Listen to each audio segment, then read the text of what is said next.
Hello students, class 11th का chapter 10 S block के तत्व का आज अगला भाग हम लोग देखते हैं।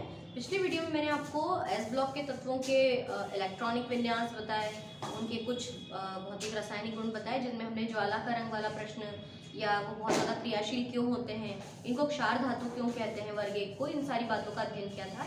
अब आज हम कुछ बचे हुए भागों को कंप्लीट करते हैं। तो चूंकि मैंने आपको पहले भी बताया कि जो एस ब्लॉक का जो आपका तत्व है, एस ब्लॉक का जो चैप्टर है, ये दो भागों में डिवाइडेड है ना, क्षार धातु और क्षारीय मृदा धातु।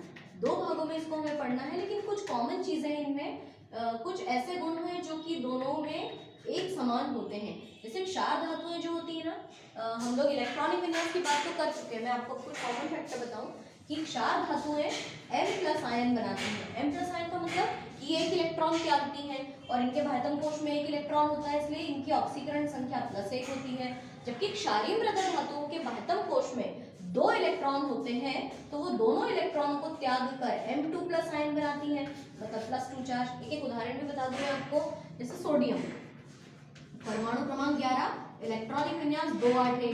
तो सोडियम क्या करता है, अपने बाह्यतम कोश में से एक इलेक्ट्रॉन को त्याग देता है, तो सोडियम के ऊपर आ जाता है 1+ चार्ज, है ना। तो यहाँ पे हो जाएगा 2 8 1 और यहाँ हो जाएगा 2 8, तो इसके ऊपर 1+ चार्ज आता है। जबकि अगर मैग्नीशियम की हम बात करें तो मैग्नीशियम का परमाणु क्रमांक 12, इलेक्ट्रॉनिक विन्यास 2 8 2, तो मैग्नीशियम द्वारा 2 इलेक्ट्रॉन त्यागे जाते हैं, और जब इसके द्वारा 2 इलेक्ट्रॉन त्यागे जाते हैं तो इसके ऊपर 2 धनावेश आते हैं। इसलिए बोलते हैं कि क्षार धातुओं की ऑक्सीकरण संख्या +1 और क्षारीय मृदा धातुओं की ऑक्सीकरण संख्या +2 होती है, या ये 2 धनात्मक आयन बनाते हैं। इस तरह के इनकी इलेक्ट्रॉनिक संरचना होती है ना। तो ये एक कॉमन चीज हो गई। उसके अलावा मैंने आपको ज्वाला के रंग वाली एक बात बताई थी। अच्छा, ये सबकी सब दोनों जो क्षार धातु है या क्षारीय मृदा धातु होती है ना, ये अपचायक प्रवृत्ति की होती है। अपचायक मतलब कि जो इलेक्ट्रॉन त्यागता है, इलेक्ट्रॉन त्यागना ऑक्सीकरण कहलाता है, और जो इलेक्ट्रॉन त्यागते हैं वो अपचायक होते हैं। तो क्षार धातु भी अपचायक है और क्षारीय मृदा धातु भी अपचायक है। उत्तर क्या होगा इसका? प्रश्न आ गया, मान लो कि क्षार धातुएं अपचायक होती हैं, क्यों?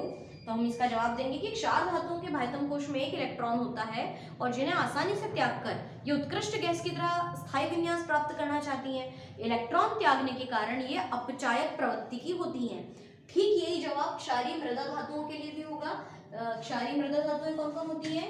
बेटा मांगे कार स्कूटर बाप रे, है ना। और क्षार धातुएं कौन सी होती हैं? हे ली ना की रब से फरियाद। ये सबकी सब अपचायक होती हैं, पर इन दोनों में से ज्यादा अच्छी अपचायक कौन होंगी? क्षार धातुएं अच्छी अपचायक मानी जाती है, क्योंकि वो एक ही इलेक्ट्रॉन त्याग कर उत्कृष्ट गैस की तरह बन जाती हैं, स्थायी विन्यास प्राप्त करती हैं। जबकि क्षारीय मृदा धातुओं को 2 इलेक्ट्रॉन त्यागना पड़ता है, तब जाकर वो अपचायक कहलाती है। तो दोनों में से ज्यादा अच्छी अपचायक कौन होंगी? क्षार धातुएं। अच्छा, एक और बात, दोनों ही क्या करती है, क्षार धातुएं, क्षारीय मृदा धातुएं ऑक्सीजन से क्रिया करके ऑक्साइड्स बनाती हैं। देखते हैं अपन, क्षार धातुएं ऑक्सीजन से क्रिया कर, O2 से क्रिया कर ऑक्साइड बनाती है, क्षारीय ऑक्साइड बनाती है ना, ऑक्साइड बनाती हैं। एक प्रकार का इनका रासायनिक गुण भी है ना, कि क्षार धातुएं ऑक्सीजन से क्रिया करके किस तरह से ऑक्साइड बनाती हैं, ये हम लोग देखते हैं। तो देखिए, सबसे पहले अपन कोई भी क्षार धातु ले लें। M के स्थान पे आप कोई भी मान रख सकते हैं। हाइड्रोजन को छोड़ दो, फ्रेंशियम को छोड़ दो, लिथियम, सोडियम, पोटेशियम, रुबिडियम से कुछ भी ले सकते हैं। तो धातुएं ऑक्सीजन से क्रिया करके M2O प्रकार का ऑक्साइड बनाती हैं, है ना। और इनके ऑक्साइड क्षारीय होते हैं। इनके ऑक्साइड क्षारीय क्यों होते हैं? क्योंकि जब इनके ऑक्साइड की क्रिया जल से कराते हैं तो वो क्षार देते हैं, है ना, हाइड्रोक्साइड आयन देते हैं। तो देखो, मान रखते हैं अपन Li+O2 = क्या बन जाएगा? Li2O। बैलेंस करो इसको, लिथियम 2 बार, ऑक्सीजन 2 बार, यहाँ 2 लगा दो, तो यहाँ पे 4 लगाना पड़ेगा, तो ये बन गया आपका लिथियम ऑक्साइड। ऐसी सोडियम की क्रिया ऑक्सीजन से कराओगे तो क्या बन जाएगा? Na2O, सोडियम ऑक्साइड, है ना। बैलेंस करें, ऑक्सीजन 2 बार, यहाँ 2 आ जाएगा, सोडियम 4 बार, यहाँ 4 आएगा। तो लिथियम, सोडियम, पोटेशियम, रुबिडियम सबके सब ऑक्सीजन से क्रिया करके इस तरह का ऑक्साइड बनाते हैं, और इनके ऑक्साइड क्षारीय होते हैं। कैसे होते हैं देखो आगे। जब इसकी क्रिया हम, जैसे M2O की क्रिया अगर हम अपन जल से करा दें तो ये बना लेंगे MOH, और बदले में हाइड्रोजन गैस भी ये मुक्त करते हैं। तभी तो बोलते हैं कि विस्फोटक नेचर के होते हैं, इसको मिट्टी के तेल में बचा के रखूं वरना बहुत तेज विस्फोट होता है, क्योंकि हाइड्रोजन गैस मुक्त होती है। इसको बैलेंस कैसे करें अपन, ऑक्सीजन 2 बार है तो यहाँ 2 लगा दो, हाइड्रोजन 2 2 4 हो गया तो यहाँ 2 लगा दो, ठीक है। अब हाइड्रोजन 4, ठीक है, तो 2 दूनी 4, 2 इधर 2 यहाँ लगा दो, ऑक्सीजन हो गया 2 बार, ठीक है, धातु भी 2 बार हो गया। अब अपन यहाँ पे देखते हैं Li2O की क्रिया अगर आप H2O से कराओगे, 2H2O से कराएंगे तो क्या बन जाएगा, 2LiOH प्लस 2H2, है ना। या सोडियम ऑक्साइड की क्रिया अगर अपन जल से कराते हैं, एक और समीकरण देख लो, sodium oxide plus 2H2O is equal to क्या बन जाएगा आपका 2NaOH sodium hydroxide plus hydrogen gas. तो चाहे क्षार धातु हो या क्षारीय मृदा धातु है, इनके ये जल से क्रिया करके पहले ऑक्साइड बनाती हैं, और इनके ऑक्साइड की क्रिया सॉरी उल्टा बोल दिया मैंने, चाहे क्षार धातु हो या मृदा धातु, ये ऑक्सीजन से क्रिया करके ऑक्साइड बनाती हैं, और इनके ऑक्साइड की जब जल से क्रिया कराते हैं तो ये हाइड्रोक्साइड बनाते हैं और हाइड्रोजन गैस मुक्त करते हैं, और इसीलिए इनको मिट्टी के तेल में सुरक्षित रखा जाता है ताकि हाइड्रोजन गैस मुक्त ना हो। तो क्षार धातु की ऑक्सीजन से हमने क्रिया देख ली। उसके बाद में क्षार धातु जो होते हैं ना, वो हेलोजन से भी क्रिया करते हैं। क्षार धातु हेलोजन से क्रिया कर हेलाइड बनाते हैं, है ना, हेलाइड बनाते हैं। कैसे बनाते हैं देखते हैं। जैसे लिथियम की क्रिया क्लोरीन से करा दो, Cl2 से करा दो तो क्या बन जाएगा LiCl, इसको बैलेंस कर लो ऐसे। या सोडियम की क्रिया क्लोरीन से करा दो तो सोडियम क्लोराइड बन जाएगा, है ना। या मैग्नीशियम की क्रिया करा दो, हाँ मैग्नीशियम तो वैसे क्षारीय मृदा धातु है, तो ये इस तरह से हेलोजन से क्रिया करके हेलाइड बनाते हैं, ऑक्सीजन से क्रिया करके ऑक्साइड बनाते हैं, और ये अपचायक प्रवृत्ति के होते हैं। अभी मैंने आपको बताया कि क्षार धातुएं अच्छी अपचायक होती हैं क्योंकि ये इलेक्ट्रॉन त्यागती हैं, इलेक्ट्रॉन त्यागने के कारण ये अपचायक नेचर प्रदर्शित करती हैं, ठीक है। इसके अलावा हम ये भी बोल सकते हैं कि हाइड्रोजन से क्रिया करके हाइड्राइड बनाती हैं। क्षार धातुएं हाइड्रोजन से क्रिया कर हाइड्राइड बनाती हैं, हाइड्राइड बनाती हैं। कैसे बनाती है देखो, लिथियम की क्रिया हाइड्रोजन से करा दो तो लिथियम हाइड्राइड LiH, आगे 2 लगा देंगे, जब आयरन होगा तो इस पे प्लस इस पे माइनस चार्ज आ जाएगा। सोडियम की क्रिया हाइड्रोजन से करा दो तब भी यह हाइड्राइड बनाएंगी तो NaH। तो ये जो मैंने गुण लिखे हैं ये भौतिक रासायनिक गुण है। ये गुण जो होते हैं ये सेम टू सेम क्षारीय मृदा धातुओं के भी होते हैं, वो भी ऑक्सीजन से क्रिया करके ऑक्साइड बनाते हैं, हेलोजन से क्रिया करके हेलाइड बनाते हैं, अपचायक नेचर के भी होते हैं, और हाइड्रोजन से क्रिया करके हाइड्राइड भी बनाते हैं, पर थोड़ा सा उनकी संयोजकता अलग है ना, तो उनका सूत्र समीकरण कुछ अलग होता है। अच्छा, अब एक और प्रश्न इसमें पूछते हैं कि क्षार धातु में सबसे पहला तत्व है वो कौन है, लिथियम। तो पहला तत्व जो होता है ना वो अपने समूह से थोड़ा सा अलग हटके चलता है। हाइड्रोजन तो आवारा तत्व है, लिथियम सबसे पहले नंबर पे आता है, इधर बेरिलियम सबसे पहले नंबर पे आता है। तो किसी भी आवर्त सारणी में किसी भी वर्ग में आप ऊपर से नीचे चले जाओ, ऊपर से नीचे जाने पर जो सबसे प्रथम नंबर का जो तत्व होता है वो अपने समूह से कुछ अलग हटकर गुण प्रदर्शित करता है। तो प्रश्न पूछते हैं, क्या पूछा जाता है प्रश्न, कि लिथियम के असामान्य व्यवहार के कारण बताइए, है ना। लिथियम के असामान्य व्यवहार के कारण बताओ। तो पहला कारण ये है कि जो लिथियम है इसका आकार सबसे छोटा होता है। लिथियम का छोटा आकार, सबसे छोटा आकार का क्यों होता है भैया, देख लो इसका इलेक्ट्रॉनिक विन्यास निकाल कर, है ना। लिथियम के बाह्यतम कोश में कितने 1s2 2s1 2 और 1। फिर सोडियम का क्या होता है 11 2 8 1 हो गए 11। फिर पोटेशियम का 19 2 8 8 1 2 8 8 1 8 मतलब 10 18 और 1 19 हो गया।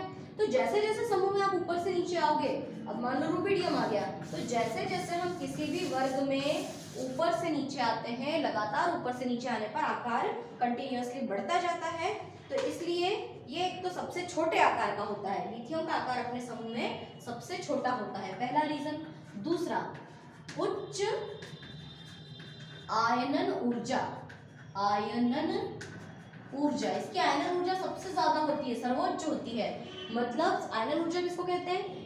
किसी भी परमाणु के सबसे बाह्यतम कक्षा में से इलेक्ट्रॉन को निकालने में जितनी ऊर्जा लगती है उसको हम आयनन ऊर्जा कहते हैं। तो देखो, आपको इसमें से इलेक्ट्रॉन निकालना है, अब इस नाभिक और इलेक्ट्रॉन के बीच की दूरी कितनी कम है? क्या आप इसके सामने से इलेक्ट्रॉन को उठा के ले जा सकते हो? नहीं, क्योंकि प्रोटॉन बहुत ज्यादा आकर्षण बल द्वारा इलेक्ट्रॉन को पकड़ के रखता है। जैसे जैसे ऊपर से नीचे आते हैं, नाभिक से बाह्यतम कोश की दूरी बढ़ रही है। अब नाभिक से बाह्यतम कोश की दूरी बढ़ रही है तो नाभिक का आकर्षण सबसे बाह्यतम कोश के इलेक्ट्रॉन पे बहुत कम हो गया, तो आप इसमें से इलेक्ट्रॉन बहुत इजीली निकाल सकते हो, है ना। लेकिन इसका आकार सबसे छोटा है तो वो इतना आसानी से इलेक्ट्रॉन नहीं देता, तो उच्च आयनन ऊर्जा। फिर तीसरा, सहसंयोजक प्रवृत्ति। वैसे तो ये आयनिक बंध बनाता है, लेकिन पहले नंबर पे होने के कारण ये साझेदारी करने की प्रवृत्ति दर्शाता है, क्योंकि ये इलेक्ट्रॉन त्यागना कम पसंद करता है, तो ये क्या करता है कि इलेक्ट्रॉनों की साझेदारी कर लेता है, इसलिए सहसंयोजक प्रवृत्ति। और एक और रीजन हो सकता है कि डी कक्षक की अनुपस्थिति। डी कक्षक की अनुपस्थिति का मतलब क्या होता है कि इसके बाह्यतम कक्षा में डी कोश नहीं पाया जाता। कैसे? देखो, लिथियम परमाणु क्रमांक 3, इलेक्ट्रॉनिक विन्यास 1s2 वो चित्र बना आपके सामने। आप बोलोगे सोडियम में भी कहाँ आ रहा है डी कक्षक, पर 1s2 2p6 3s1। देखो, पहले कोश में 2, दूसरे में 8, तीसरे में 1। लेकिन जैसे ही आप तीसरा गोला बनाते हो तो इस तीसरे गोले में 3s 3p और 3d के भी कक्षक होते हैं ना, तो 3d कक्षक अभी नहीं दिख रहा है, लेकिन तीसरे गोले में 3d कक्षक है और रिक्त अवस्था में है। इस बेचारे लिथियम के पास तो दूसरा गोला ही नहीं है, दूसरा कोश ही नहीं है, तो इसमें रिक्त डी कक्षक की अनुपस्थिति होती है। और एक और, ये विकर्ण संबंध भी तो बताता है, मैग्नीशियम से विकर्ण संबंध दर्शाना, विकर्ण संबंध बताना। तो ये कुछ रीजंस हैं जिसके कारण जो लिथियम है वो अपने समूह से कुछ अलग हटके व्यवहार प्रदर्शित करता है। सेम ऐसा का ऐसी प्रश्न अगर आ जाए कि बेरिलियम के असामान्य व्यवहार के कारण दीजिए, तो भी यही उत्तर आएगा, व्यवहार के कारण लिखिए। तो बेरिलियम भी तो अपने समूह में सबसे छोटा है, तो आप क्या लिखोगे कि छोटा आकार, है ना, वो का वही पॉइंट आएगा, छोटा आकार। दूसरा, उच्च आयनन ऊर्जा, उसका आकार छोटा है तो उसमें से भी तो इलेक्ट्रॉन निकालना मुश्किल होगा, वो भी सहसंयोजक प्रवृत्ति का होता है और उसकी भी बाह्यतम कोश में डी कक्षक की अनुपस्थिति होती है। पर हाँ, मैग्नीशियम से विकर्ण संबंध के स्थान पे आप क्या लिख दोगे? एल्यूमिनियम से विकर्ण संबंध। देखो, मैं लिख देती हूँ तो आपको वापस ऐसा लगेगा कि आंसर लिख के बता दिया। बेरिलियम का छोटा आकार, है ना। फिर दूसरा रीजन क्या है हमारा? उच्च आयनन ऊर्जा, है ना। फिर तीसरा, डी कक्षक की अनुपस्थिति, डी कक्षक की अनुपस्थिति। और एक हम लिख सकते हैं कि एल्यूमिनियम से विकर्ण संबंध। इन गुणों के कारण इसका जो व्यवहार है वो अपने समूह के अन्य सदस्यों से अलग हटके है। अभी 11वीं कक्षा में तो आपने एस ब्लॉक पढ़ा, जब अपन अगला पार्ट पढ़ेंगे ना पी ब्लॉक के तत्व, उसमें बोरॉन है सबसे पहले। बैंगन, आलू, गाजर, इन, थैली या कहे, शिव जी, सुनो पार्वती। तो इसमें पता है क्या प्रश्न बनेगा अगले चैप्टर में कि बोरॉन के असामान्य व्यवहार के कारण लिखो या कार्बन के असामान्य व्यवहार के कारण लिखो, या जब 12वीं में जाओगे तो नाइट्रोजन के, उसके बाद ऑक्सीजन के, फ्लोरीन के असामान्य व्यवहार के कारण। तो ये सारे के सारे कॉमन पॉइंट्स हैं और ये कॉमन पॉइंट्स आपको हर बार काम में आएंगे। तो दोनों के असामान्य व्यवहार के कारण इजीली समझ में आ गए। अब यहाँ पर मुझे एक नया प्रश्न मिला, विकर्ण संबंध किसे कहते हैं, है ना, उसको भी हम लोग समझ लेते हैं। विकर्ण संबंध क्या होता है? वैसे तो हम ये चैप्टर 3 में पढ़ चुके हैं, है ना, लेकिन फिर भी हम एक बार फिर से रिपीट कर लेते हैं। हमारा प्रश्न है,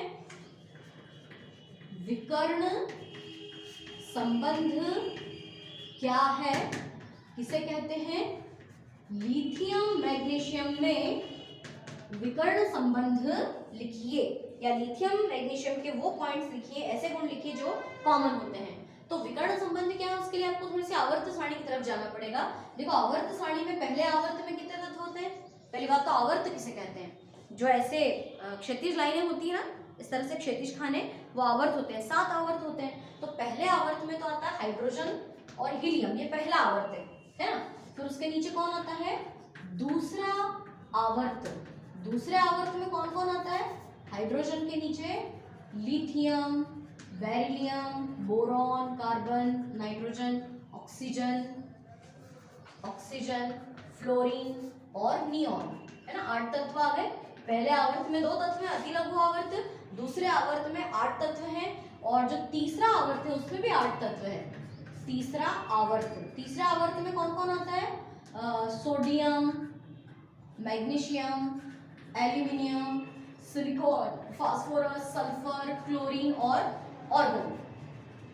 ठीक है, पहले आवर्त में 2 तत्व, दूसरे तीसरे आवर्त में 8 तत्व आते हैं। अब ध्यान से सुनना विकर्ण संबंध की परिभाषा कि दूसरे आवर्त का प्रथम तत्व, ये प्रथम तत्व है, दूसरे आवर्त के प्रथम तत्व तीसरे आवर्त के दूसरे तत्व से, ये दूसरे आवर्त का पहला तत्व हुआ, दूसरे आवर्त का पहला तत्व तीसरे आवर्त के दूसरे तत्व से गुणों में समानता दर्शाता है और इसी को हम कहते हैं विकर्ण संबंध, है ना।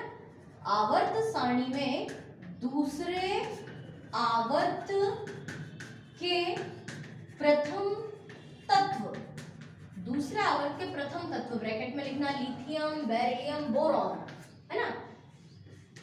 तीसरे आवर्त के दूसरे तत्वों से, दूसरे तत्व कौन कौन से आ जाएंगे?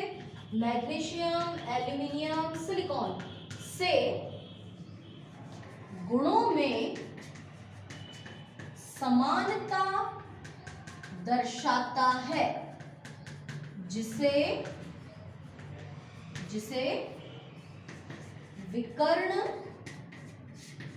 संबंध कहते हैं। ये हो गई विकर्ण संबंध की परिभाषा।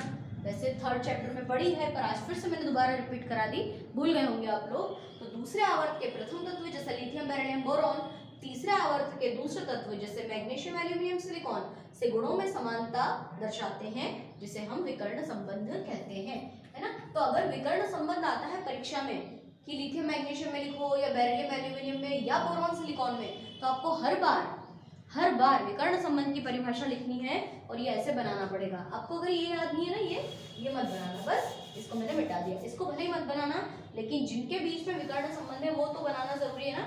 तो इतना आपको लिखना है विकर्ण संबंध की परिभाषा। और फिर मान लो जैसे आपको पूछ लिया कि लिथियम और मैग्नीशियम में विकर्ण संबंध लिखो, तो हेडिंग डालना लिथियम मैग्नीशियम में विकर्ण संबंध। मतलब अपने को क्या बताना है? जो इनके कॉमन गुण है ना, उनको लिखना है हमको यहाँ पर। तो पहला गुण बताया गया है कि दोनों की त्रिज्या, परमाणु त्रिज्या लगभग, लिथियम की परमाणु त्रिज्या बताई गई है 152 पिकोमीटर और इसकी बताई गई है 160 पिकोमीटर। इसकी मैग्नीशियम की 160 पिकोमीटर। एंगस्ट्रॉम में लगभग दोनों का समान आता है। तो दोनों की परमाणु त्रिज्या लगभग समान होती है, पहला पॉइंट। दोनों की परमाणु त्रिज्या लगभग समान होती है। फिर दोनों की, सेकंड पॉइंट लिखना, दोनों की आयनिक त्रिज्या लगभग समान होती है। तो लिथियम की आयनिक त्रिज्या होती है, लिथियम के ऊपर एक प्लस चार्ज आता है ना, लिथियम की आयनिक त्रिज्या होती है 76 पिकोमीटर और जो मैग्नीशियम है उसके ऊपर 2 प्लस चार्ज आते हैं, इसकी आयनिक त्रिज्या होती है 72 पिकोमीटर। तो ये इनमें कॉमन चीज हो गई कि दोनों की आयनिक त्रिज्या लगभग समान है। इसको आयनिक त्रिज्या कहते हैं, इसको परमाणु त्रिज्या कहते हैं। दोनों की परमाणु और आयनिक त्रिज्याएं समान होती है। दूसरा, ये पहला पॉइंट हुआ, ये दूसरा पॉइंट हुआ। तीसरा हम लिख सकते हैं कि लिथियम मैग्नीशियम अपने वर्गों की अन्य की तुलना में कठोर और हल्की धातुएं हैं। ये दोनों कठोर व हल्की धातुएं हैं। कठोर भी है और वजन में हल्की है ना, मजबूत है और हल्की धातुएं हैं। दोनों जल के साथ धीमी गति से क्रिया करती हैं और इनके हाइड्रोक्साइड जो होते हैं बहुत कम जल में घुलनशील होते हैं। जल में इनके जो हाइड्रोक्साइड है, मतलब लिथियम हाइड्रोक्साइड और मैग्नीशियम हाइड्रोक्साइड, वो कैसे होते हैं? कम घुलनशील होते हैं। तो ये पॉइंट्स अपने को याद करने पड़ेंगे अच्छी तरह से, है ना। कम विलय होते हैं पानी में इन दोनों के हाइड्रोक्साइड। अगली बात हम लिखते हैं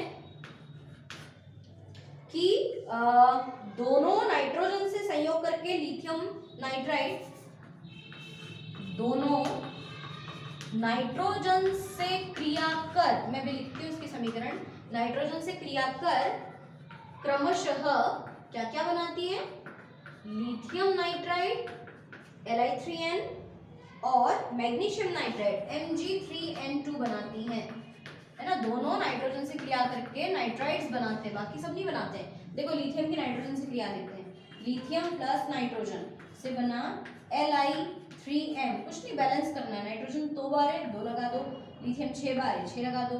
मैग्नीशियम की भी नाइट्रोजन से जब हम क्रिया कराते हैं तो बनता है Mg3n2, N2 तो है, Mg 3 बार है, बस यहाँ 3 लगा दो। इस तरह से इसको बैलेंस करना है। इसका मतलब बाकी के जो क्षार और क्षारीय मृत धातु हैं वो नाइट्रोजन से क्रिया करके नाइट्राइड नहीं बनाते हैं, लेकिन ये दोनों नाइट्रोजन से क्रिया करके नाइट्राइड बनाते हैं। उसके बाद में इनके ऑक्साइड जो होते हैं वो सुपर ऑक्साइड नहीं बनाते हैं। लिथियम का जो ऑक्साइड है और जो मैग्नीशियम का ऑक्साइड है ये पानी से, ये सुपर ऑक्साइड नहीं बनाते हैं, जबकि अन्य सभी सुपर ऑक्साइड बनाते हैं, है ना। लिथियम के क्लोराइड और मैग्नीशियम का क्लोराइड एथिल अल्कोहल में विलय होते हैं, एथिल अल्कोहल में दोनों घुल जाते हैं। तो इस तरीके से कुछ ऐसे कॉमन सूत्र हैं, कॉमन बातें हैं, आपको ऐसे पॉइंट्स लिखने होंगे। तो विकर्ण संबंध की परिभाषा ज्यादा मुख्य और ज्यादा इंपॉर्टेंट मानी जाती है। ऐसी लिथियम मैग्नीशियम में विकर्ण संबंध के बाद, जैसे बेरिलियम एल्यूमिनियम में विकर्ण संबंध या बोरॉन सिलिकॉन में है, तो वो आपको पी ब्लॉक वाले चैप्टर में पढ़ने को मिलेगा, क्योंकि एल्यूमिनियम वाला जो पोर्शन है वो पी ब्लॉक के अंतर्गत आता है। तो विकर्ण संबंध वाला हिस्सा हमारा पूरा हुआ। अच्छा, अब इसमें कुछ यौगिक हैं, वैसे तो उनको हटा दिया गया है, लेकिन उन यौगिकों के सूत्र, नाम और उनके दो उपयोग ये हम लोगों को कंप्लीट करना है। थोड़ा सा आपको इसमें होमवर्क भी मिलेगा, वो होमवर्क आपको कंप्लीट करना है ना। क्या है वो प्रश्न देखिए, हम यहाँ पर लिखते हैं प्रचलित नाम, क्वेश्चन बनाओ कि प्रमुख यौगिकों के प्रचलित नाम, सूत्र, रासायनिक नाम और दो उपयोग लिखिए। तो प्रचलित नाम, सेकंड नंबर पे आएगा सूत्र के बाद में हम लिखेंगे उनके रासायनिक नाम और अंत में आएगा उनका उपयोग। तो मैं चाहूंगी कि उपयोग आप लोग अपनी किताब में से खुद ढूंढ कर लिखें। कुछ तो बहुत आसान है, इजीली मिल जाएंगे, कुछ तो आपको 10th से याद होंगे, है ना। इस तरह से आपको इनको कंप्लीट करना है। तो पहले हम लोग बात करते हैं सोडियम और सोडियम से रिलेटेड यौगिकों की। वैसे तो ये हटा दिया गया है, जैसे सबसे पहले अपन लिखते हैं धावन सोडा, या धावन सोडा को बोला जाता है कपड़े धोने का सोडा, है ना। इसको हम धावन सोडा भी कहते हैं। इसका सूत्र क्या होता है, Na2CO3.10H2O। इस लाइन को अपन हटा देते हैं, Na2CO3.10H2O। इसका रासायनिक नाम क्या होता है, इसका रासायनिक नाम क्या होगा, हम इसको लाइन को हटा के फिर लिखेंगे तो ज्यादा ठीक लगेगा। रासायनिक नाम होता है इनका, याद होगा आपको, सोडियम कार्बोनेट और 10 को बोलते हैं Deka hydrate. Sodium carbonate Deka hydrate. मैं चाहूंगी इसका उपयोग आप लोग ढूंढ के लिखें, किताब में आपको बहुत अच्छे से मिल जाएगा। अभी चाहूँ तो मैं बता सकती हूँ आपको, लेकिन थोड़ा बहुत होमवर्क आपको भी करते आना चाहिए। तो पहले तो ये हो गया कपड़े धोने का सोडा, इसको धावन सोडा कहते हैं, और उसके उपयोग किताब में एकदम क्लियर दिए हैं। फिर उसके बाद में आता है साधारण नमक, कॉमन सॉल्ट, है ना। नमक, पता ही इसका सूत्र आपको क्या है, NaCl, और NaCl का रासायनिक नाम क्या होता है, सोडियम क्लोराइड। इसका रासायनिक नाम होगा सोडियम क्लोराइड। इसके भी आप लोग उपयोग ढूंढ लेना, कम से कम 2 3 उपयोग आपको लिखना है अपनी कॉपी में। इसके बाद में तीसरा आता है दाहक सोडा, या इसको हम कहते हैं कास्टिक सोडा। कास्टिक सोडा का सूत्र है NaOH, और NaOH का रासायनिक नाम क्या हो जाएगा, इसका रासायनिक नाम होगा सोडियम, और OH को बोलते हैं अपन हाइड्रोक्साइड, तो सोडियम हाइड्रोक्साइड, है ना। और सोडियम का एक आखिरी यौगिक, कपड़े धोने का सोडा हो गया, वैसे ही बेकिंग सोडा भी होता है ना। बेकिंग सोडा, बेकिंग सोडा को हम खाने का सोडा भी कहते हैं। बेकिंग सोडा या खाने का सोडा, NaHCO3। सोडियम बाइकार्बोनेट या सोडियम हाइड्रोजन कार्बोनेट भी हम इसको कहते हैं, सोडियम बाइकार्बोनेट। वैसे ये सारे टॉपिक हटा दिए गए हैं, इसलिए अपन इनको बनाने की विधि, गुण इतना डिटेल में नहीं पढ़ रहे हैं। आपको सिर्फ उपयोग खुद को कंप्लीट करना है ना। उपयोग जरूर किताब में से आप लोग कंप्लीट कर लीजिए। तो ये तो क्षार धातु से रिलेटेड यौगिक हो गए। अब कुछ क्षारीय मृदा धातु के भी यौगिक हैं कैल्शियम से रिलेटेड। तो अगला हम लोग लिखेंगे, सबसे पहले बताया गया है इसके अंदर बिना बुझा चूना, बिना बुझा चूना। बिना बुझा चूना का सूत्र CaO और रासायनिक नाम क्या हो जाएगा इसका, कैल्शियम ऑक्साइड। कली का चूना भी कहते हैं इसको, इससे पुताई वुताई की जाती है। आते हैं इसके उपयोग, अपने 10th में भी पढ़ा है इसको। छठे नंबर पे आएगा आपका बुझा हुआ चूना, बुझा हुआ चूना, है ना। बुझे हुए चूने का सूत्र CaOH का होल ट्वाइस, है ना। और इसको हम क्या लिखेंगे, कैल्शियम हाइड्रोक्साइड, कैल्शियम हाइड्रोक्साइड, है ना, बिना बुझा चूना। इसके अलावा एक और आता है कैल्शियम कार्बोनेट, CaCO3, चूना पत्थर, चूना पत्थर, या हम इसको कहते हैं संगमरमर, है ना, CaCO3। और इसको हम कहते हैं कैल्शियम कार्बोनेट। बहुत इंपॉर्टेंट यौगिक है ये, और ये क्षारीय मृदा धातुओं के यौगिक है, कैल्शियम के यौगिक है। दो चीज तो आपने पिछले साल पढ़ी हुई है। अगला आता है POP, प्लास्टर ऑफ पेरिस। पता ही होगा ना, प्लास्टर ऑफ पेरिस का सूत्र CaSO4.H2O। और इसका रासायनिक नाम कैल्शियम SO4 को हम कहते हैं सल्फेट, कैल्शियम सल्फेट और हेमीहाइड्रेट, कैल्शियम सल्फेट हेमीहाइड्रेट, है ना। और इसके अलावा वैसे विरंजक चूर्ण अपने कोर्स में नहीं है, लेकिन फिर भी ब्लीचिंग पाउडर का मैं बता दूं आपको, वैसे तो नहीं है। विरंजक चूर्ण, विरंजक चूर्ण, है ना। विरंजक चूर्ण का सूत्र होता है CaOCl2 और इसका रासायनिक नाम होता है कैल्शियम ऑक्सीक्लोराइड, कैल्शियम ऑक्सीक्लोराइड, है ना। और आप लोगों को विरंजक चूर्ण और प्लास्टर ऑफ पेरिस के उपयोग तो बहुत ही अच्छे से आते होंगे, है ना। तो ये सारे टॉपिक जो हैं ये लगभग हटा दिए गए हैं। इनके उपयोग आप लोग याद कर लेना। इनको बनाने की विधि और गुण बिल्कुल भी ऐसा दिया गया है कि ये नहीं पूछे जाएंगे। क्षार धातु, क्षारीय मृदा धातुओं के भौतिक रासायनिक गुण और उनकी तुलना ये जरूर अपने कोर्स में है, तो इसलिए चैप्टर थोड़ा सा शॉर्टकट कर दिया गया है। तो बचा हुआ भाग हम अगले वीडियो में पढ़ते हैं।